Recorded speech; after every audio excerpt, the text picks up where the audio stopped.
For decades, we've all been handed the same golden rule for career happiness. Follow your passion, right? It's on every graduation card, it's in every big keynote speech. But what if that simple, well-meaning advice isn't just a little off, but is actually holding you back?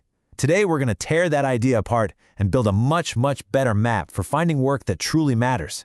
And this is the quote that pretty much sealed the deal for our entire culture. When Steve Jobs said this back in 2005, it became the ultimate commandment. And the logic, it's super appealing, right? If you just love what you do, you'll never work a day in your life. It kind of makes passion sound like this magical, limitless fuel source that's just waiting to be discovered. But, and here's the big question, what if treating this idea like a universal law of nature is a really dangerous mistake? What if this advice, which sounds so inspiring, is actually a cultural idea that just doesn't apply to everyone? And worse, sets a lot of us up to feel like failures. To really get why, we've got to look at this whole passion narrative for what it really is. It's a cultural product, not some universal human truth. And its roots are actually pretty specific. Okay, so check this out, because this is where things get really interesting. You've basically got two different ways of seeing yourself. In a lot of Western cultures, you have this independent self.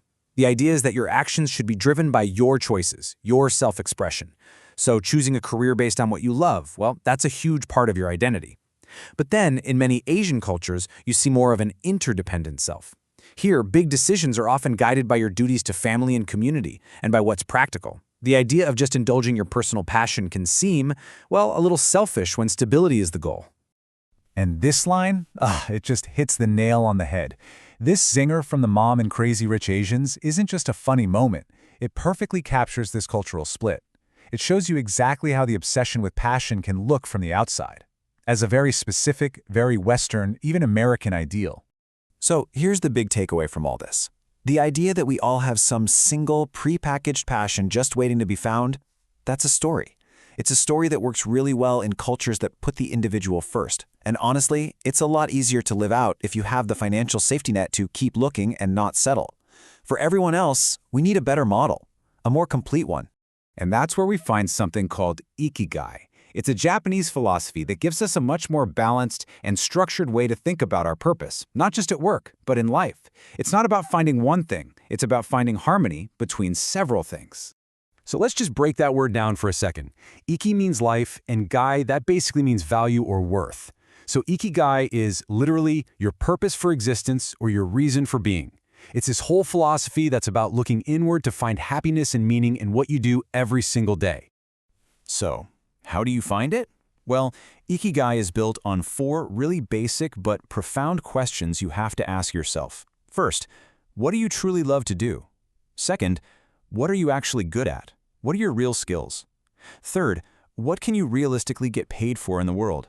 And fourth, and this one's huge, what does the world need that you can offer? This is where it all clicks together and gets really powerful. You see that whole follow your passion idea? That only covers this first box, the sweet spot between what you love and what you're good at. But Ikigai shows us that's just a tiny piece of the puzzle. When you combine what you love with what the world needs, you get a mission. When you combine what you're good at with getting paid for it, that's your profession. Think of a really talented programmer who makes a great living. And when you combine what the world needs with getting paid, that's a vocation, like a social worker. A profession is about cashing in on your skills. A vocation is about meeting a need and getting paid for it. But the real magic, the true, lasting fulfillment, that's Ikigai. And it's found right there in the middle, where all 4 of these circles overlap. It's that incredible place where your personal joy, your skills, your ability to pay the bills, and your impact on the world all come together. That is a way stronger foundation for a career than just passion by itself. All right, so if Ikigai is our map, our big picture guide, how do we know if we're actually on the right road day to day? Well, this is where the psychology of flow comes in. It's the actual feeling you get when you're deeply engaged, and it's a powerful clue that you're in that Ikigai zone. I'm sure you know this feeling. Flow is that amazing state where you're so totally absorbed in what you're doing that everything else just melts away.